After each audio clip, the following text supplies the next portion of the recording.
You're listening to the Washington State Real Estate Investing Podcast.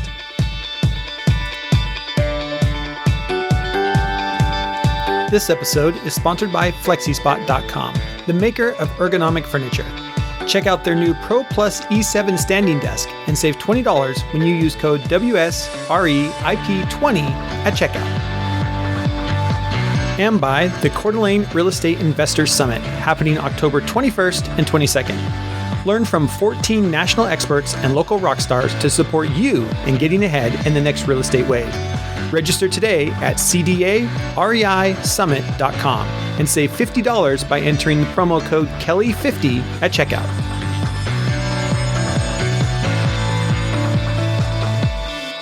Good day, everyone. I'm your host, Jeff Udick, back with another great episode here on the Washington State Real Estate Investing Podcast. In this episode, I chat with Tristan and Adam all about private lending, why you might want to use it, when you might want to use it, and how becoming a private money lender yourself might be a future pathway as well. For those of you who have been following along on my own real estate investing journey, you'll be glad to know that we are back to 100% occupancy, which we are really proud about, and after the summer of renovations we've had, are glad to see our hard work has paid off and that renters are loving our properties. You better believe we opened a nice bottle of bubbles to celebrate. With our final unit rehabbed and rented, we turn our focus back to our finances, which have been completely drained over the last 8 months with 6 rehab projects, averaging roughly $50,000 each. So yeah, we're turning back towards cash flowing, and now that we have these properties rehabbed and rented, time to finish the BRRRR strategy: buy, rehab, rent, and refi. By refiing out of one of the properties to get our money out to buy the next property. That brings me to this week's investor's highlight, which is to constantly be thinking about and finding connections that allow you the best way to cash out refi of a property. When we're ready to refi out of a property, my wife and I sit down together, both with paper and pen, and we start calling our contacts. If you have a partner and you're just getting started, I encourage you to do the same as you both pick up on different things that a loan officer says. You both can ask clarifying questions, and afterwards, you get to compare notes. Now, there are a lot of reasons why I love being in real estate with my wife, and I probably don't have to tell anyone that is listening to this a little secret I've learned being married for 23 years. That is the fact that women and men hear things differently, think differently, and process information differently. By both of us being on the call together, we hear things from our own unique perspectives, and we then get to compare notes. Now, we've been partners for 23 years, and this is not the first time we've gone shopping for cash out refi loans, so we have a system and know what to ask and what points at closing are, and the rest of the jargon that comes with taking out a loan. So my wife and I are going through our contact of banks and mortgage brokers, and we're not getting anywhere looking for a 30-year conventional mortgage.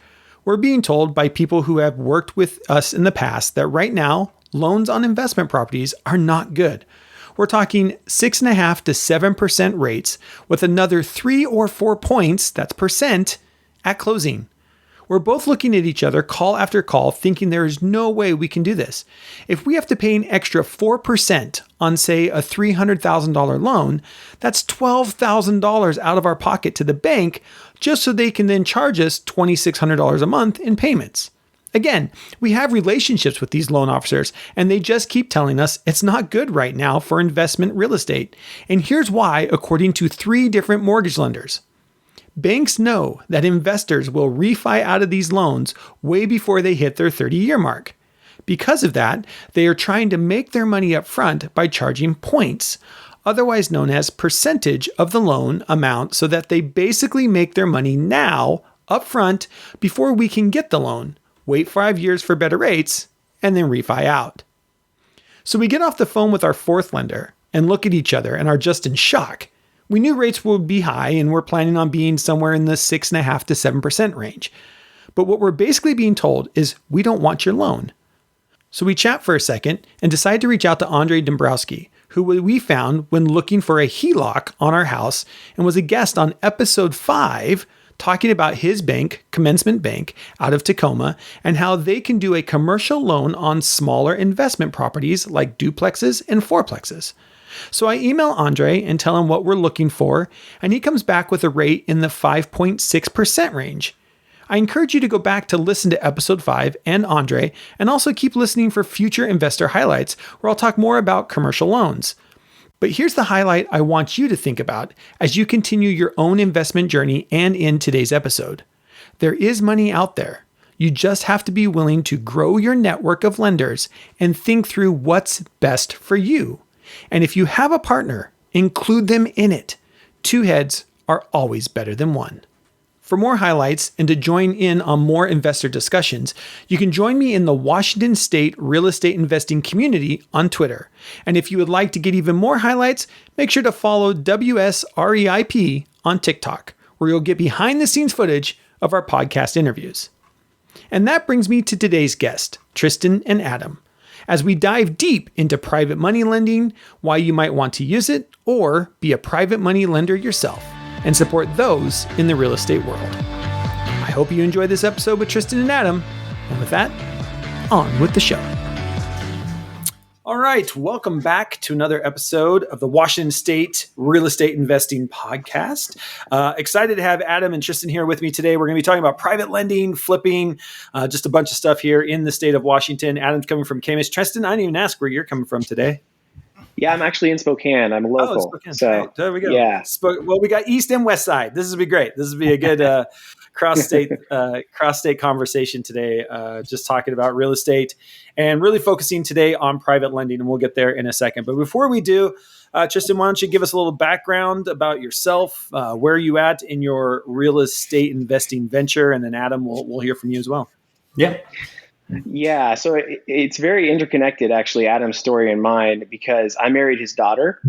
So that's always a good way in. Yeah. So when I married his daughter, I got to know Adam more, obviously.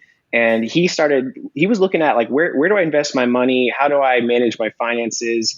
How do I beat inflation? All those kinds of topics came up in his mind. So I started globbing onto that and listening in. He got me into the Real Wealth Network. So I learned a lot about rental deals and exit strategies, listened to about 100 podcasts of that, and then listened to a bunch of tax podcasts. And he moved away kind of from rental into seller financing stuff with William Tingle. I don't know if you know about him, but I followed that with him, got into a coaching group with Adam, and worked with a couple different house buyers kind of as a contractor just to do some outbound calling and do some of the lead gen stuff. But really only recently in the last year figured out my path and like what I wanted to do. And I'm really interested in seller financing deals. Okay. And I'm interested in some fix and flips if the price is right and the house isn't too much of a problem. I even like Airbnbs. I want to get into some of those too, but I'm very early, definitely in the real estate investing side. Most of my experience is private lending with Adam. So I've done sales contracting. That's my main business. That kind of is the near-term income. And then I want to build my real estate investing for the long term. So awesome. I'm actively building my marketing funnels, getting all that set up. So Great. It can be as passive as possible. Yeah. That's awesome. And Adam, how about you? Yeah, for sure. I can give you my background. Before I do that, I've got my disclaimer that I basically just share my personal experience. So I'm building my business, which is practical personal finance. So I don't solicit people. I instead try to educate people. Practical meaning, what have I done that worked? What did I do? It didn't work. I've made mistakes. And then personal finance. And so it's been an interesting journey. Started out, I'm married 38 years to a lovely Korean lady. I've got 2 daughters, and Tristan, as you mentioned, is my son-in-law. He's married to my youngest daughter. Another lovely Korean lady. Another lovely Korean lady. I told him your greatest achievement was getting my daughter pregnant because got my granddaughter. Twice. Oh, congrats. Yeah. So I've been in healthcare IT sales, solution sales for 38 years, no college degree, straight out of high school, read the books, autodidact, self-taught, very analytical, expressive temperament, which was perfect for the type of job that I have. Had a bankruptcy, right? So sales has been a good career. I always tell people, you want to make money, you need an income stream. You can't invest without some kind of income stream. And so I did real well in sales, but I also had my own company in 2002, 3, 4, and 5. It was a video security and surveillance business that took me under.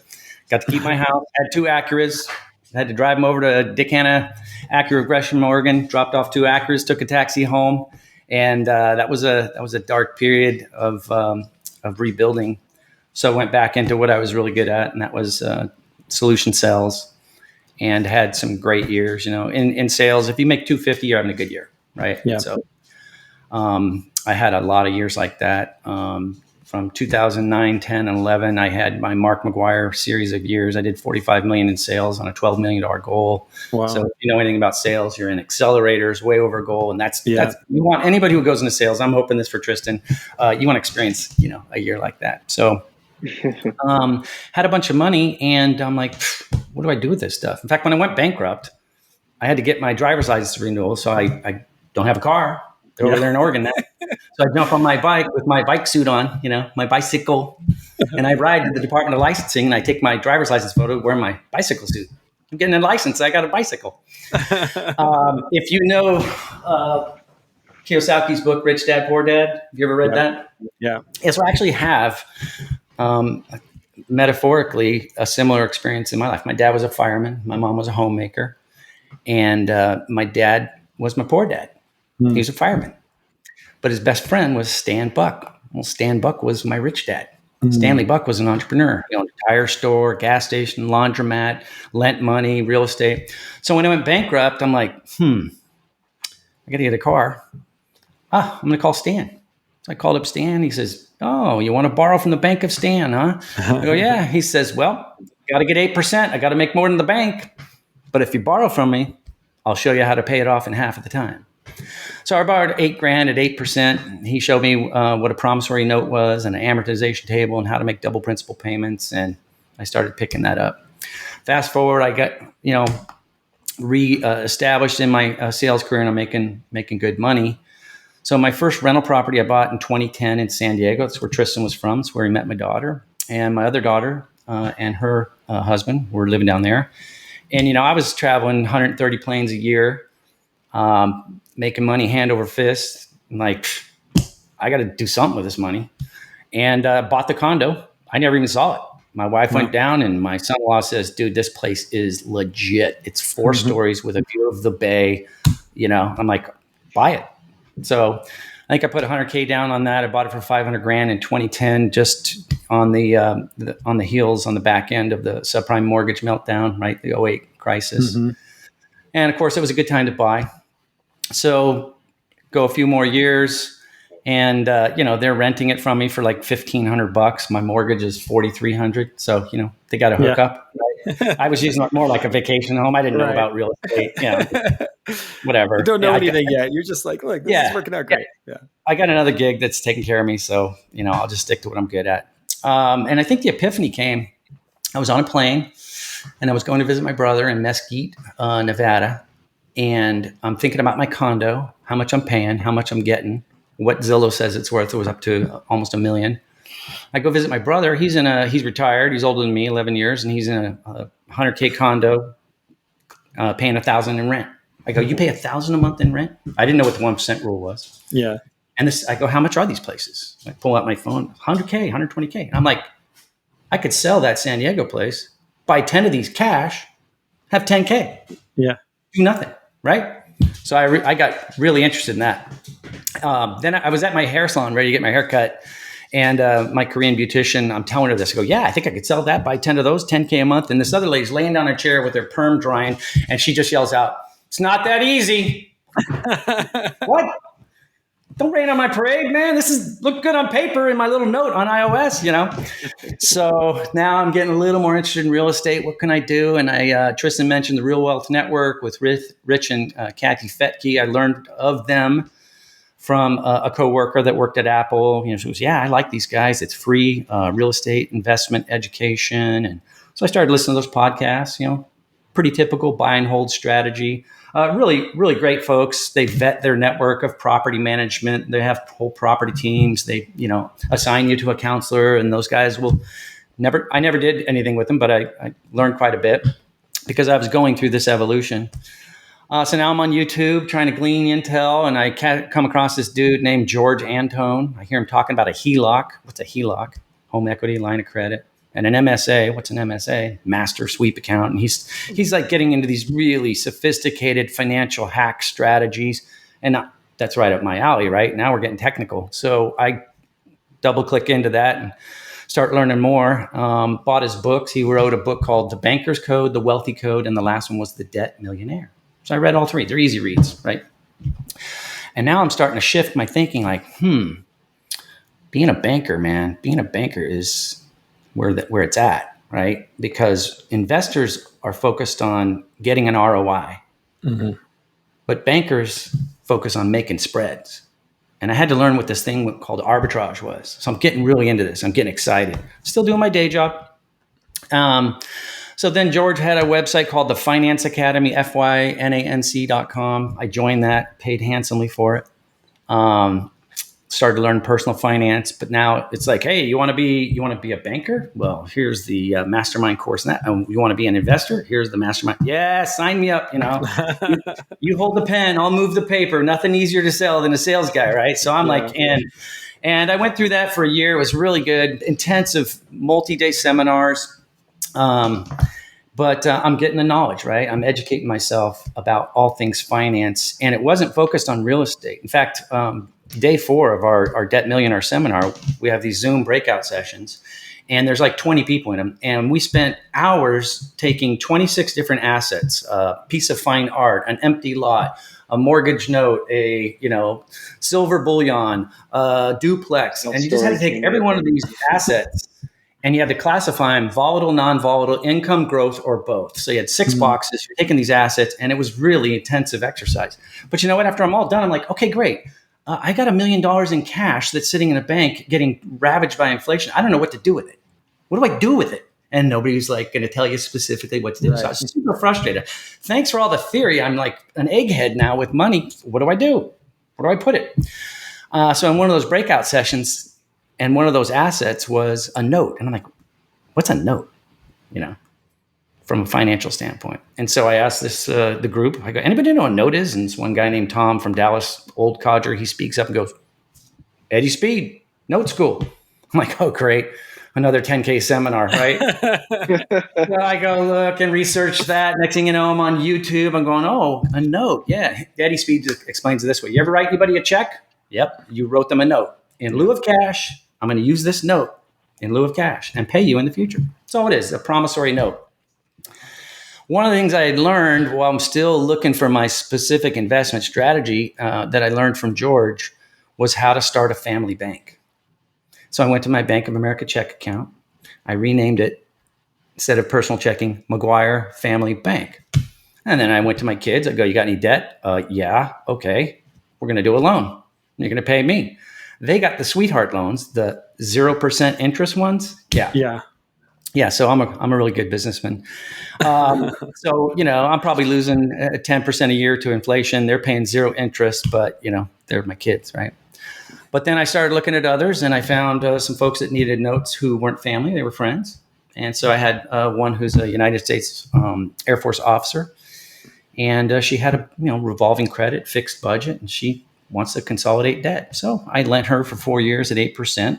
She was paying Dell computer. I used to work for Dell. She was paying them 29% interest for a laptop. Yeah. Wow. I mean, it's just robbery, right? Yeah. And so, but these are all unsecured, no collateral. These are unsecured notes. I have a promissory note, which is their promise to pay me, but I don't have any collateral. If she gets hit by a bus, Yeah. I'm basically out. So those are the nice guy loans. You've got an old Dell laptop at that point. Yeah. So then I'm still like, I need to get, I need to up my game and start becoming a secured creditor. And now I'm learning what these notes are. And I know there's this concept of private money. I can see I can get 8, 9, 10% interest.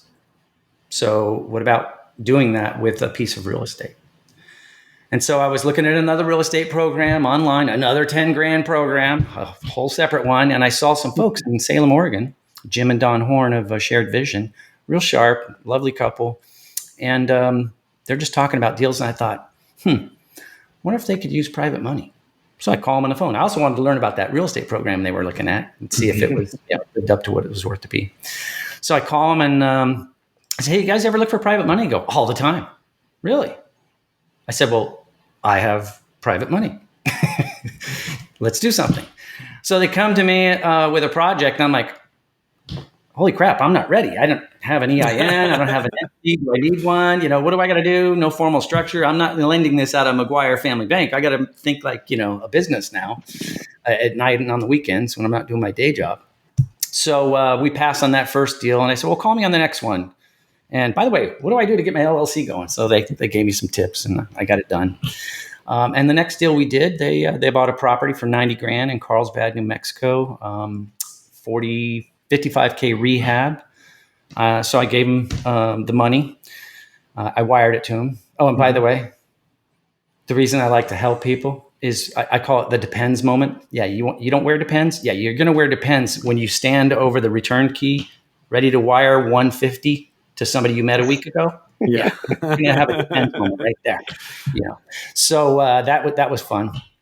But we did a 2% origination fee, a 10% loan, and now I realized, oh, I'm a secured creditor, and they put me in a first position lien. So from a private lending standpoint, and we're blending bio with content here. So from a private lending standpoint, there's really two critical documents. There's the promissory note, which is your debt instrument that says I'm borrowing from this lender, this amount, this term, the maturity date, right? 6 months, 10 months at this rate. It's going to be paid back monthly or the interest will accrue. So the note is the debt instrument. But then you need a tool to secure an asset to the note. And there's two documents you can use. You can use a mortgage, an open-ended mortgage, or you can use a trust, a deed of trust. Okay. And those are determined based on states and how they do their foreclosure process. States with a judicial foreclosure process that goes through the courts, they use mortgages. States with a non-judicial foreclosure process, a trustee, they use a deed of trust. So now I know what the debt instrument is, and I know what the security instrument is, and I'm starting to understand how this works. My terms are real easy. Today, I just make 12%. It's interest only. So these notes get amortized for 30 years, interest only, with a balloon payment based on that maturity date. And since these real estate investors are just fix and flippers, they're like bridge loans. Sure. And one of your questions is, why would people use this? Well, because you're going to buy a property, you're going to try and flip it in 4 to 6 months, make 40, 50K. You're not going to go to the B of A and to get institutional financing for a 6-month loan, right? It's just less practical. And then because these loans are backed by the asset, that's my security, then the borrower's trust creditworthiness it's important, but it's not as important, right? Because my ultimate security is the fact that there's a piece of real property there. So that was kind of it in a nutshell. And then I just started doing more of that. And it's working out really well. So I'm sorry I rambled quite a bit there. No, it's great. I love the story. I mean, you've got a history to tell, and I love hearing that history. And I appreciate you going into this idea of what is private lending, because there's a lot of different ways to do it. And we've, I think, pretty much got money everywhere, every way I can think of to do to grow our career. It's been interesting. We're only, I don't know, I think we've got a total of 20 properties, but almost all of our fix and flips were done through either, where most of them were done through private lending. Exactly what you're talking about. And there's a lot of reasons to do it. To your point, number one, I didn't have to worry about getting all my W-2s lined up and going to a bank and trying to explain why you need this money. You go to a private lender and you say, hey, here's a house.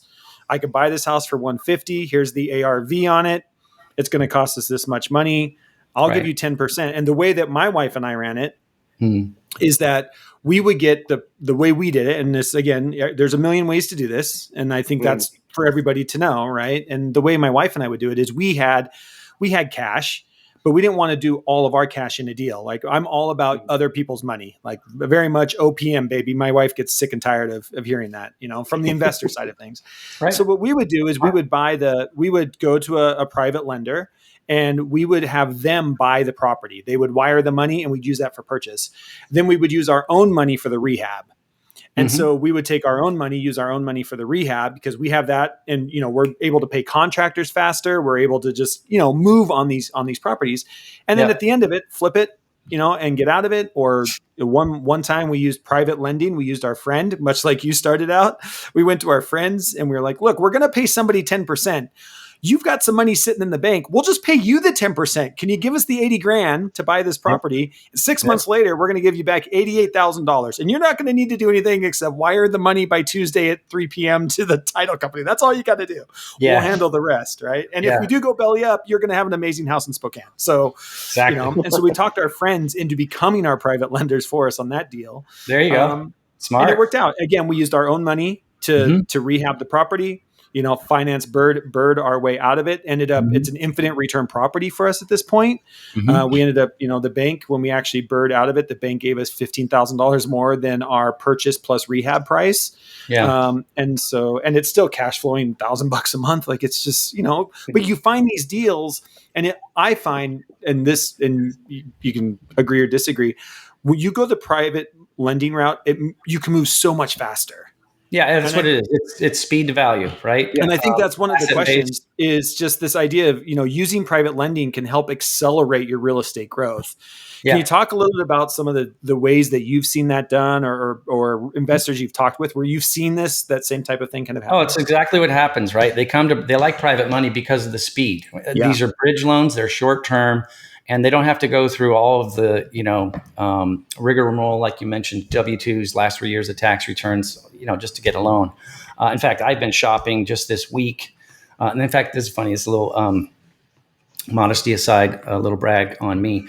I'm sitting there looking for a loan. I was going to look at HELOCs or cash out refi. I've got a home here that, I own. I have zero debt, so free and clear. And so I want to pull some money out of it because, back to Kiyosaki, is my home an asset or a liability? The one I'm living in. Yeah. Well, according to Robert Kiyosaki, it's a liability. I mean, I just put 20 grand in a new roof up there. I'm paying. I got $5,500 a year in taxes. I got $1,200 or $1,600 in insurance. I spend money on this thing. It doesn't pay me money. Yeah. So I thought I'm going to go. Now that I've got the appropriate amount of my cash out with an appropriate amount of reserves, I'm going to get an OPM source and make a spread. Right. Yeah. And so here I'm shopping for loans. Do not do this, by the way. If you go to like Quicken or Intuit and you click, I just want to know what the rates are. Yeah, your phone's going to blow up with like, a horde of people. Are just I made that mistake once too. And I was like, oh my gosh, what did I just get myself into?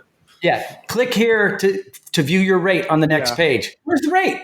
Ring, ring, ring. Hello? Hey, man, this is Rocket Mortgage. But who's this? It's like, can you just tell me the rate? I need to know your social security number. No, you're not doing a hard pull on my credit. Just tell me the rate. I've got, I got a good situation here. I just want a verbal, right? Yeah. So anyways, I get these guys on the phone and they're like, hey, what do you want to do? I said, well, I'm looking for a cash out refi. I'm interested I'd like to see your rate sheet. I want to see all your products. My number one criteria is I want the lowest loan constant. That's the ADS divided by the loan amount. And they're going, they don't even know what I'm talking about. Yeah. And they sell mortgages, right? And I'm like, yeah, I want to know the loan constant. You mean like the rate? No, the loan constant is not the rate. It's the ADS, the annual debt service divided by the loan amount. So thank you, George Anton, right? Because here I didn't know I was smart. Right? So here the guy's like, hey, dude, if your healthcare IT gig ever dies on you, you should come over and do this. You could be really helpful. So it was fun to have the competency to interact with people in a lending capacity. And this just grew gradually through osmosis and some focus. And now I just try to teach it to people, right? So I'm building this all into, I have a PowerPoint deck here about my lending strategy and what the 4 layers of protection that I have. Like, think of it this way, Jeff. So I put my money in the bank. Okay, so let's just say I take $100K and it's in the B of A or whatever, Wells Fargo. And January 1st, $100K, sweet. And then I go 12 months and inflation takes its effect on that money. And the B of A or whoever gives me less than 1% interest. Right. So December 31st, I look back on my bank account and I go, $100K plus $600. Making progress. Yeah. And what I learned from George and the Finance Academy is you're not making progress at all because of inflation. Inflation is increasing the cost of goods sold. When they print more money, there's now $9 trillion in circulation in the Fed. In 2020 was $4 trillion, right? So you're getting a double whammy. the money in my account was actually worth 85 grand, even though it said 100K. So this was a very big epiphany for me to realize there was a silent killer, a tax on my wealth that occurred without a vote. And I A think this certain is loss. so good to be talking about right now, because that's what we're seeing Yeah. when we keep going on and on about inflation. And this is exactly what we're talking about, why inflation is impacting people. Like, there's inflation that my gas costs more. 100%, that's inflation. You actually see that. But there's this silent inflation of, I've got a savings account that all of a sudden the buying power of my 100,000 is not what it used to be. Absolutely. Right. And it's insidious. Go ahead, Tristan. Yeah, and that's one of the reasons I wanted to get on here, is because there's a whole bunch of benefits to investing in real estate, but also knowing about private lending. Because Adam mentioned, lending to his family is an option, because as borrowers, you're going to give your interest to somebody. If you can borrow from your family, you put that interest back into the family. That's like a huge benefit right there for a car, for a house. If you can work something out with someone that's in your network, that's the way to go. I mean, then for the real estate investor, it's just a great tool in your toolbox. Depending on the deal that you have to take down, if you develop relationships one-on-one with people who have money over time, like you just go and talk to people, find out who's got some interest in investing, explain the security of private lending, then you have a lot more flexibility to just go and take down deals as you need to. And I did want to make that point for people getting into private lending. Like, if they want to find a private lender, the emphasis is private, because we're not interested in being hard money lenders. We're not going out transactionally just saying everybody borrow from me. It's more like you're developing a network connection, and once you have that and you've built trust, then you have that access to have the capital. So yeah, and I think that trust piece, and maybe you can talk to this too. But I think that trust piece is so important. And I think it's something, especially if you're getting into real estate investing, it's something to understand that trust network is so critical. And the private lender we used, the first deal that I did with the private lender, they wanted to see the sheets. They wanted to go out and see the property. Like, they did a drive-by just to make sure the property existed. Like, they didn't know me. I'm in Seattle. I'm doing this deal over here in Spokane. Yeah. And they really went through, and good on them, went through their due diligence and still gave me the money, and we made it through and they got paid back. And then we started flipping homes north of Seattle in the Cedro-Woolley kind of Mount Vernon area. So now we're on my side of the state. They don't do drive-bys, but we'd already done a deal with them and it worked out well. So the next deal, it was easier to get the money. We were able to get the wire transferred faster, and I still paid the same rates. The next deal, right, I started negotiating the rate a little bit. It was, I'm still going to give you 10%, but can we go 1.5 points on closing, not 2.25 points, like, to save me a little money here, because I've got another deal coming after this. And we're starting to build that relationship, right? And you start to build those relationships, and flexibility. I feel more, you feel more comfortable as the lender, Adam. I feel more comfortable as the person, on the investor on the other end. You're going to give me just a little bit more of a deal, because that money's coming back. You trust me a little bit, and that deal's going to lead to the next deal, and we all grow together. Yeah, exactly. Yeah, absolutely. Yeah. I want to share my epiphany with you, but before I do that, another thing that I do, in addition with lending, is I'll do joint ventures. So let me differentiate that. So a loan is debt. A debt is obligation. It must be repaid, right? And so when you're lending against real estate in that first position lien, by the way, I not only get a first position lien, and I'm exclusive. So I fund the purchase, I fund the rehab. Nobody's in front of me except the county government if there's back taxes, but there's no mechanics liens that can jump in front and take the asset from me. I eat first. Additionally, what if they're LLC? What if they just default, crush the LLC and go bankrupt? I get a personal guarantee from them, the individual borrowing from me. If they balk at that personal guarantee, oh, you don't believe in your investment? I don't think I do either. Yeah. Right? You're going to have to sign that personal guarantee. A lot of people talk about return on investment, but I actually like, let's first address return of my investment. Yeah. Do you get money back? Okay. Yeah. Those personal nice guy loans, those are different. I need to get this back. And then I want return on my investment. So I will do a joint venture when there's a lot of upside. And I learned all this in the Finance Academy, the difference between, using leverage or using equity. So when you use equity, you recruit a private lender, but it's not a loan. In other words, they're an equity partner. They're putting money in the deal, taking risk. They're still in a first position lien because they're the financial partner, Right. but they're now going for the upside, right? So Tristan did an awesome job locating some really good borrowers in Cleveland, in the Cleveland area. In fact, one's a general contractor, one's the officer of a title company, and then the GC, his mom's been in the real estate business for that area for 40 years. Wow. So you think about the insider knowledge. She can do broker's price opinion, get the comps. She knows where a good deal is. Yeah. Her son knows how to look at a deal because he's a contractor. So I don't need appraisals, right? Yeah. I don't need appraisals. He's getting free comps. I mean, it's a really cool. It's actually like a hack on if you're doing. Yeah. If you want to look partner with somebody, and these are very trustworthy people. I've done multiple deals with them now. And that brings me to that was one of the points I wanted to bring up is. As a real estate investor, you can take down a deal, but you don't always know if it's going to work out. Like you might run into some problems. You don't make as much money as you want, or it takes longer to make your ROI. So what I wanted other investors to know is if they have cash and it's just sitting there losing to inflation, there's opportunity to invest that in a loan that's backed by an asset, and you get a consistent double-digit return. That keeps your money making money for you while you're waiting for those good deals. Because like if you have a private money source, you can borrow for that good deal that comes along, but you don't want your money losing to inflation. So It's a great option there. Then I also wanted to mention Adam's going to be launching his YouTube channel. We're probably going to be doing a series on like how do you secure your money when you loan it? Because we have a whole checklist that we go through with the borrower. That's the one that you probably went through pretty much, Jeff. Yeah. So there's a process to make sure your money's secure on the lending side, and then you also need to know that as the borrower, so that you come to the table professionally, and you're going to build trust right from the get go. So, I like that. Hey Jeff, I have that deck built, and I was wondering if I could show you 2 slides. Sure. Just kind of a teaser. Is that okay? Yeah. Okay. Nice. Because this will feed into another salient point. So first time using this one, share. There we are. I'm a trained professional. Open system preferences. Oh, this is beautiful. Give me one sec. And how do you like the this Riverside product? You said the audio is really good.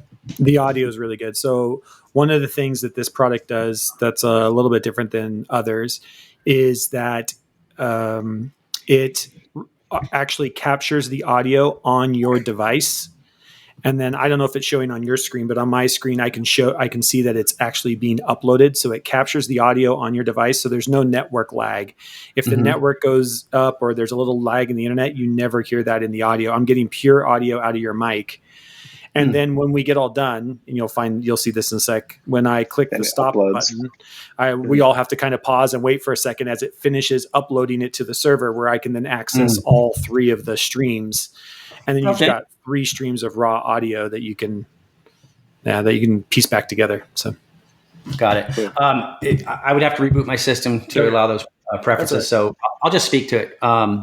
So you've heard Tristan speak intelligently about inflation. That's something we really focus on. It's what I got out of the Finance Academy and the Debt Millionaire. George lays out 4 negative financial forces that everybody's encountering. They're encountering inflation, taxes, interest and fees, and opportunity cost. And so inflation is the worst one. It's the silent killer. There's a website called shadowstats.com that tracks the CPI from 1980. And according to them, in the Clinton and the Carter administration, they pulled food and energy out of the CPI, out of the Consumer Price Index. Just a couple trivial expenses, food and energy. And then that's how they compute inflation. So inflation is actually a lot higher if you use the 1980 standard than if you're using today's standards. By the way, it's the way politicians steal from us. It's the way the government transfers wealth from us to them. Because now, think about it. I'm 57. I could retire or to collect Social Security in 5 years at 62. Well, they don't have to pay me back as much money as it takes to live because they've monkeyed with the calculation by moving food and energy out of it, right? So it's a way for them to pay me less. Then they print more money, devalues what they're paying me. So you're just getting what I learned is wealth building is war. Yeah. And you need to know where the enemies are. And I was thinking of this comment as we were all talking, like, I didn't go to college, but even high school, why couldn't they teach this? Yeah. Teach you the basic, as Stanley, my rich dad he'd say about my dad, he goes, your dad just doesn't understand the nuts and bolts of the dollar bill, Adam. By the way, I just went down, I flew to Guerneville on a whim, and I spent all day with that guy and my iPad and my phone and tripod. And I'm just like, tell me stories. Let's just talk about my dad, about me, you growing up. Because he'd always look at me like an adult. Yeah. Even when I was 6, and he took me to my very first 49er game, and we drove down there in his $50 Impala with a dent in the door. Adam, look. Yes, Stan, look right here. What? He goes, you know what that car is? See it coming the other way through the Mission District? See that car? It's a guided missile. They're just looking to ram your ass. That's why I bring this piece of crap down here. It cost me $50. So he was a real smart dude, right? Yeah. Built a tire store. In fact, after my bankruptcy, I'm making all this money. And I go to Stan and I say, hey, man, I don't know what to do with my money. I mean, I'm getting commission checks with 6 digits left of the decimal. I've never had this before. My dad was a fireman. He made $3,800 in a month, max. Yeah. What do I do? And Stan says he's mixing his gin and tonics, got his Hawaiian shirt, and he's going to sit down. He goes, so you want to know what to do with your money? I go, yeah. And he draws this square, and he goes, the learning channel is on. And he just started dropping knowledge, right? So I had these influences, but when I got into this finance academy, I started reading The Debt Millionaire. I learned about inflation. I realized that inflation is what's really killing you. You got 100K at the beginning of the year, 100K at the end of the year, it's worth 85. Yeah. So I went to Shadow Stats. I started learning about that. And then this epiphany occurred for me when I was in George's class. So he makes a statement. He says, the 30-year fixed mortgage is God's gift to Americans. It's the greatest gift that he's ever given. And I'm like, why? And he says, well, think about it. Let's say I'm the bank and you borrow from me institutional financing, and I fix your mortgage payment. It's 2022 right now. So I give you a 30-year fixed rate. Let's just say it's 4 or 5%. So for the next 30 years, the next 360 payments, Jeff gets to pay this bank back in 2032 with $2022 in 2042. And meanwhile, inflation is pounding away on that money, right? So then the next question was, wow, the banks are really generous. Why are they protecting me from the negative effects of inflation? So that's my first question to anybody that I talk to get them to think. I'll be in an Uber and I'm like, hey, you want to learn something about money? And I'll ask them this question. I'll go, so why, if the bank's being destroyed by inflation, by letting you pay them back 30 years later with dollars, nominal dollars from 30 years prior, why are they so generous to protect you from inflation? That's my question to you. It's a good question. Yeah. I don't know if I know. And I was going to bring that up, Jeff, because a lot of people are going to hear this and they're still not going to quite get what's happening with private lending. Yeah. That I wanted to bring it home for them. When you give your money to the bank, you are a private money source. Right. You're giving it to them for a 1% return, and they are lending it out at 3% or 4% and making a spread of 2 to 3. Correct. So everybody is already a private lender. They're just lending their money at a loss to the bank. So The only difference is you're taking that money in that savings account that you think is smart and wise, which it is, it's good to save, but your money's certainly losing, right, to inflation. So what you're doing is you're transferring that away from the bank, which is your first borrower, and you're giving it to a better borrower who's going to give you 10 or 12%. And there's more than that you can make, but that's kind of an average, right? So that's what's happening for everyone who's listening, that you are a private money lender already. You just lend it to whoever you bank with. You're just lending it in a smarter way. Yeah. And they're paying you 0.01% interest and making you feel like you should be thankful for that 0.1% interest. It's the security. Yeah. It's backed by the FDIC. But the currency itself is not backed because it can be inflated. So if it's inflated, it's the 250 doesn't mean anything. Right. In Germany, back after World War I, they were printing like billions of marks every day because they had hyperinflated their economy so much that they had to buy a loaf of bread for like 1 billion marks. It was that crazy. Yeah. So. Yeah, that was the epiphany though. That was kind of the 100K question. Why is the bank so generous to protect me from the negative effects of inflation? And the answer was, they're not generous. Right. They're not lending you their money. Their money, yes. What they're doing is they're passing. Arbitrage means to pass, right? So they're passing the negative effects of inflation onto somebody else, the depositor. Mm. And then they're actually not using the depositor's money. What they're doing is the depositor's money now sits in the bank as collateral, and they go to the Fed and they get money for free. Yeah. So now my money sitting in the B of A is collateral for the B of A's loan from the Fed that they lend out, and I'm the asset protecting their loan. Yeah. Right. So the big takeaway was like Jesus's parable about the stewards, right? And one buried their talent in the ground, and they did nothing with it. Right. And so you're just going to, hide and be fearful and leave your money in the bank account. You're like that, unprofitable steward. You're just burying your talent in the ground. You need to, it's war. You got to put it out there. So if you're going to do that, learn how to do it in a secure position. That's what I was all about. Where can I put my money? Beat inflation. And by the way, it's not easy beating inflation right now. One loan I did, this is a cool one, is I took my 401k, converted it to an IRA, traditional IRA. So that's pre-tax money. I haven't had the taxable event yet. But then I'm like, okay, 2021, I start the LLC. I've got expenses. I'm converting my Roth IRA. I'm converting to a Roth. So I convert the money to a Roth. Not a lot of money. It's like 150 grand. And I'm like, now I can loan this. So I lend my Roth IRA out for 126 grand against a property in Cleveland. 12% interest. And by the way, my terms, very simple. No origination fees, 12%. You know why I like 12%? Because whatever the loan is, how big is the loan? It's $135,000. Okay, that's $1,350 a month. Bingo. 1% per month, 12 months, 1%. So I do 12%, maybe $100 admin fee to cover the wire fee and what's called the satisfaction of lien mortgage release. And I lend it out. So I lend the Roth IRA now, and I'm getting $1,260 a month. But it's not coming to me. The lender in the promissory note and the mortgage says, lender is Quest Trust Company, my custodian, for FBO, for benefit of Adam Maguire, Roth IRA, 40, blah, blah, blah, blah, blah. That's the lender. So the interest payments now go to that. They go back to my trust. Okay. Tax-free. That money is not taxable because I already paid taxes on the seed. I don't pay taxes on the harvest. It's one of the few financial hacks that's legal. You know the difference between tax evasion, tax avoidance is like 15 years, right? So there's a legal way to avoid taxes and have passive income. So I really like using my Roth IRA. It's a great financial hack. I like that. It can be done, and anybody wants to know how to do it can just hit me up. I teach it for free. Yeah, you'll just do it on YouTube, Adam. Yeah, I will. Yeah, it's that's how I learned about it in a note school. So, anyways, the inflation thing is the big one. Taxes, you can reduce it, you can't eliminate it.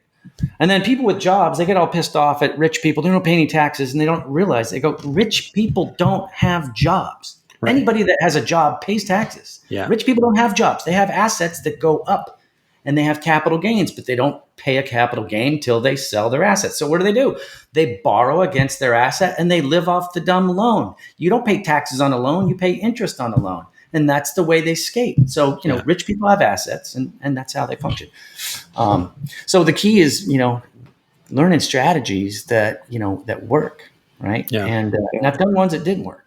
I'm still out. The jury's still out on my permanent life insurance policy. I'm also using that as a vault and lending it out. I better pay. So, I put a $40K premium, go a year, put another $40K premium, go a year. And I'm now sitting on the cusp of making another premium, but I'm like, I make 12%. And this thing's tied to the S&P 500. It's an IUL, an index universal life policy. And I'm making $200 a month in interest. I'm like, okay, I put 80 in. How much is that in my lending? That's $800 a month, but I'm only getting 200. But here's the cool thing about this that kind of is a saving grace. I can borrow from my policy at 4%. They treat my policy as if the money is still inside the policy while I lend it out on a piece of real estate and make 12%. So I got to pay 4% for the underlying loan, 12% yield. That's an 8-point spread. 8-point spread's decent. Yeah. And I'm still making money on the S&P 500 using my policy. Plus I still have a death benefit, accelerated death benefits, right? So there are different strategies out there, the Roth, the cash, OPM sources. And the trick is which one beats inflation, which one lowest risk. So it's And kind of like building a toolkit, or a yeah, tool chest of weapons. and that's something that I would work on with Adam. We'd probably do something that breaks down each of those so people kind of understand, here's an option. This is the pro and con of it.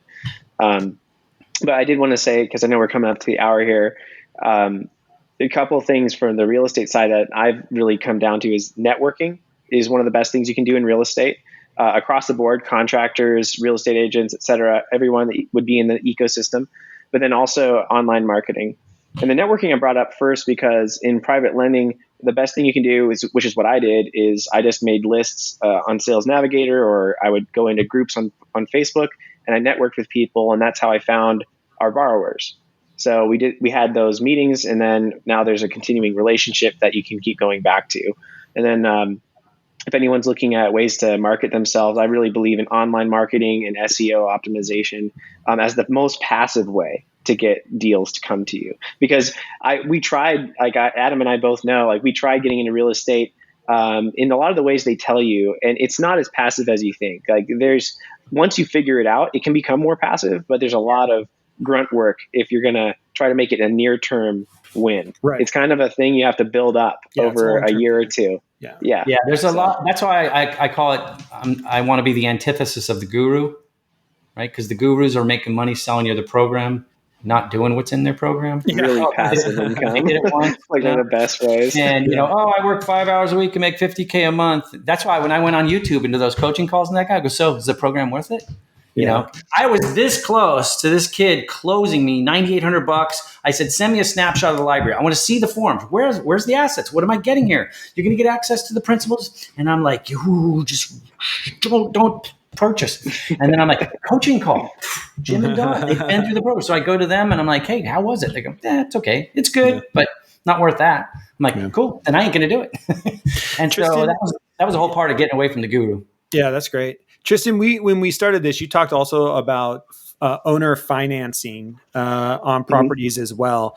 Can you maybe talk a little bit about that and how the private lending side is maybe helping and supporting and things you can do through owner financing as well? Yeah. Well, are you familiar with owner financing deals? Have you done any? I haven't done an owner financing one yet, no, but okay. I understand the concept of it. Yeah.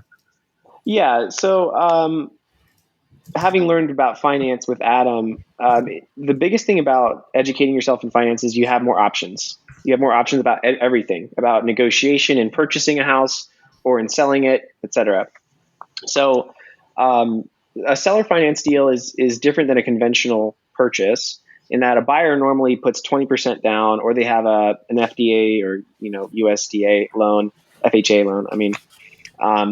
And then they have a payment on the mortgage payment. So the main difference is with seller financing, you can have a variable down payment.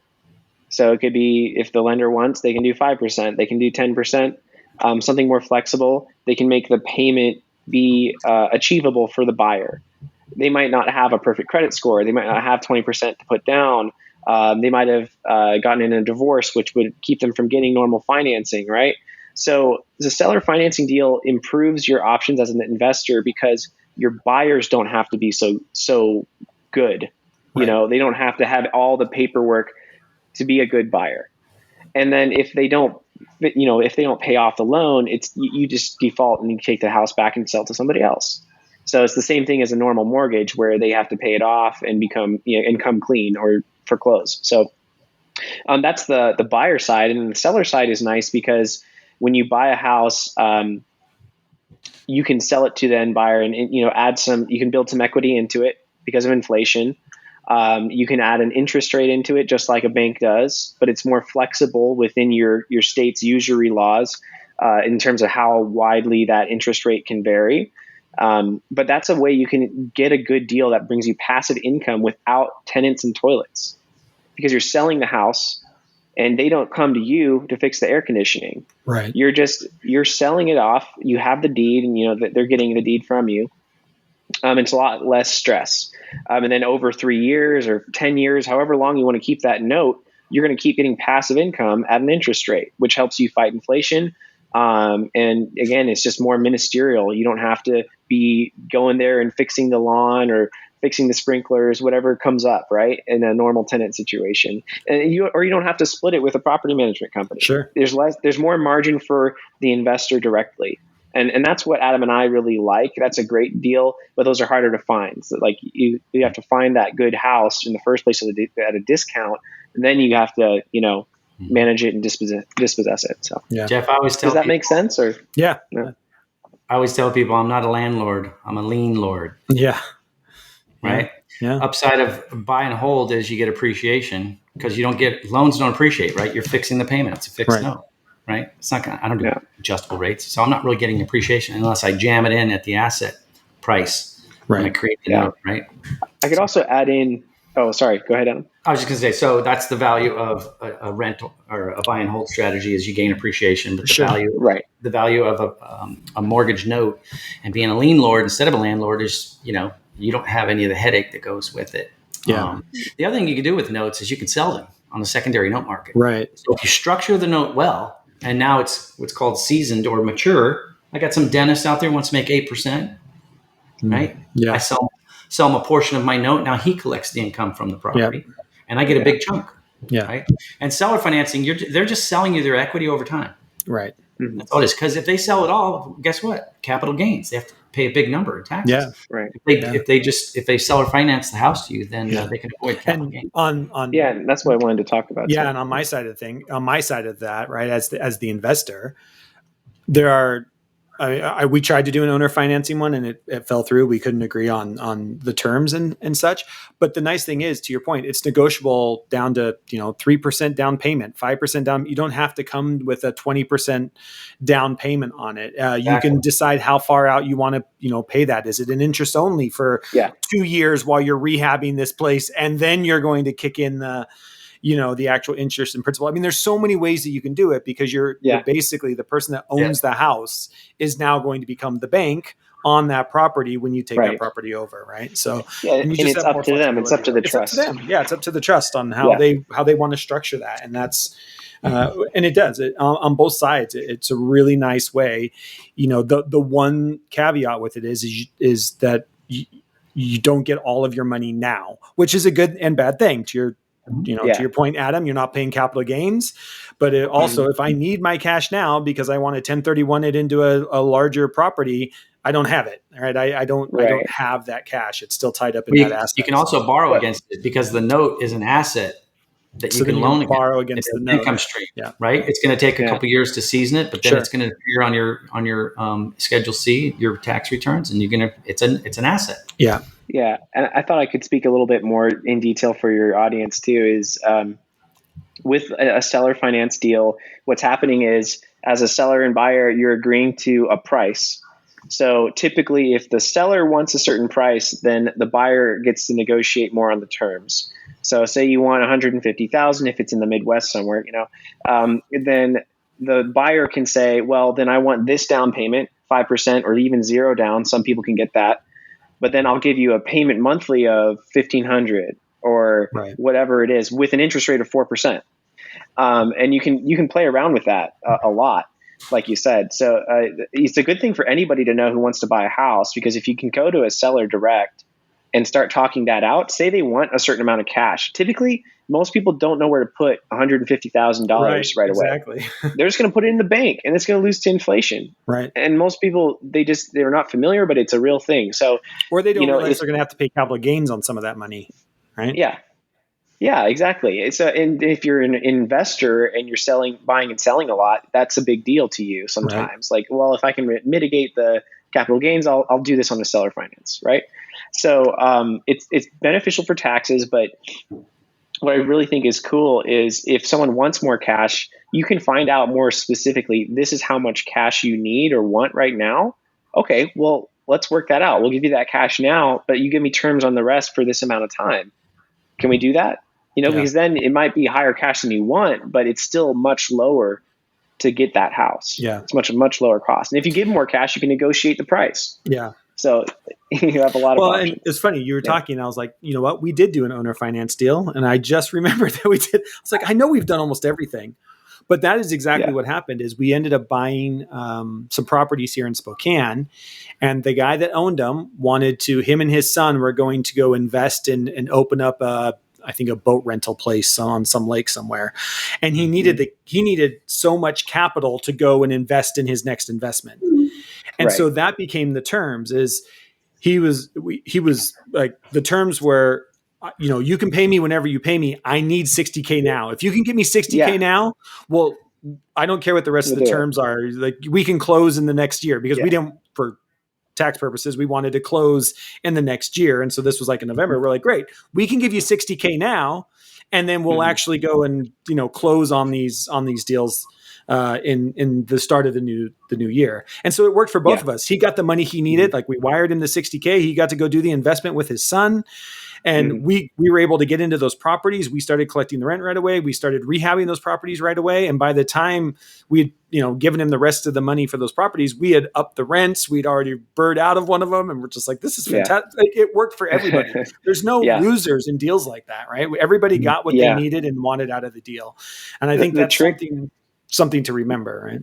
Yeah, definitely. And the trick is just, most people aren't as familiar with it. They just hear, oh, I got to do a conventional loan with a bank. You get the money and give me all the money right now. And so they're all like hesitant to trust you because they don't know you. That's the main problem. But it's really useful, not just for investors, but just anyone who wants to buy a home. Right. Like, if you know about this stuff, you're empowered to get a better deal on whatever house you're trying to buy. Yeah, 100%. Exactly. Yeah, I like that. Even if you can qualify for conventional loans, it's better to try to get something more unique. Yeah.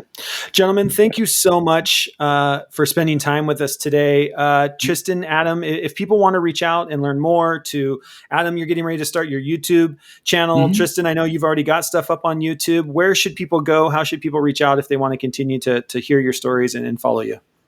Yeah, well, I'll provide you the links so you can have them in the show notes and everything. But the website's the best place to go. I usually am on the website or the YouTube channel. It's homeandmarkethousebuyers.com.